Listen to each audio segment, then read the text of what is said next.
It will never get old to say 2 U's, 2 K's, 2 points. The Bruins win 4-1 over the Carolina Hurricanes. Now, as you may have noticed by now, no shootout gameplay for this one. Again, I don't really like to talk about other stuff outside of the review, but my God, I cannot get shootout games lately in NHL. But regardless, as far as this game goes, I've said it numerous times. I said it in the last episode. No team is a punching bag.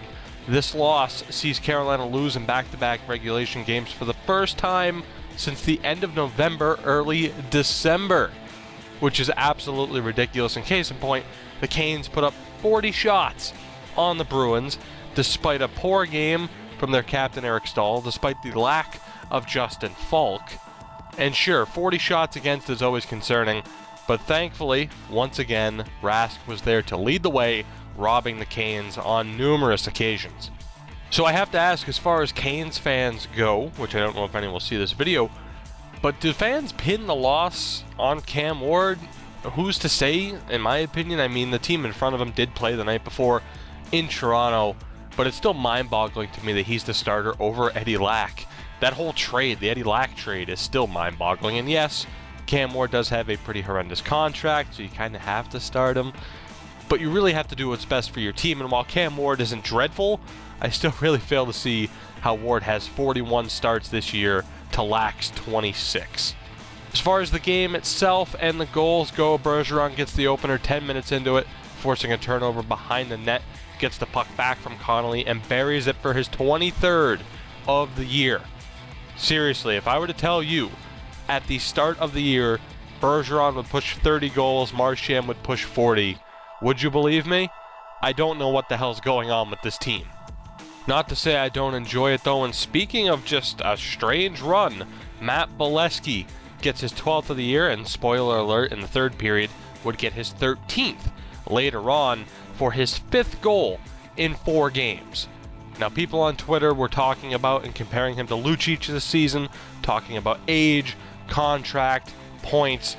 Regardless, and I've said it all season long, and I will continue to say, I am very happy with the Matt Beleskey pickup.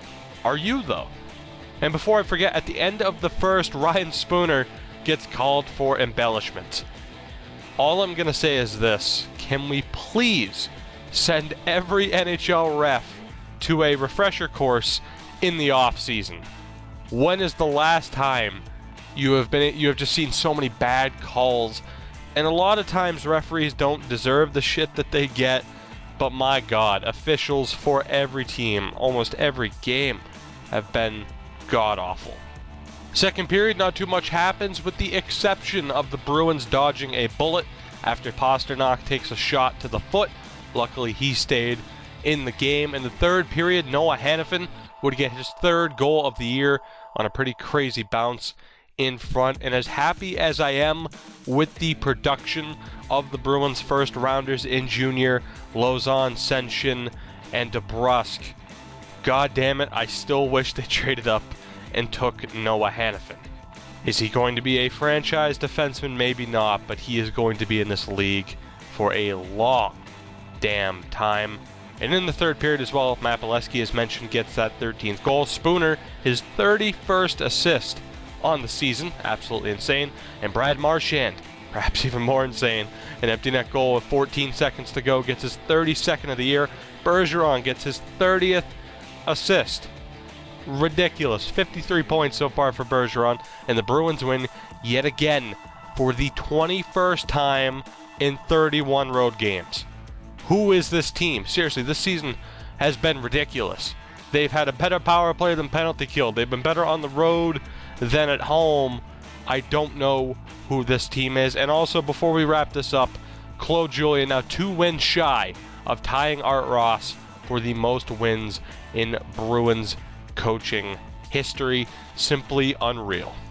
Now, I'd like to say I have a lot more to say, but I really don't. It's a game that the Bruins needed to win, that they should have won. They did just that. They get the points. But again, everything is still revolving around Louis Eriksson. Will he stay? Will he go? You have weird trades going on left and right. Edmonton, like, trading Anders Nielsen. Who the fuck's going to be the backup? Bersoit? I don't know what the hell is going on there. You have Chicago trading for everybody. And I'm not sure if I'm nervous because I'm afraid the Bruins aren't going to do anything. Again, I don't mind if Louis goes, but that's been the only talk is, what are you going to do with Louis? What are you going to do with Louis? My question is, are you going to improve this team? You could still improve this team. You're still battling hard for a playoff spot, but you haven't really heard too much about the Bruins maybe sending out feelers about certain defensemen, at least in a trade that's outside of the Eriksson trade. Every rumor seems to be, oh, well, the Bruins can get this guy back in a pick along with Eriksson.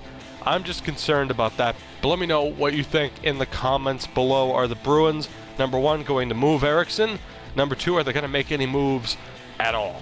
As always, guys, if you've enjoyed, make sure to leave a like down below. Subscribe for more recaps after every single Bruins game. And I will see you all next time.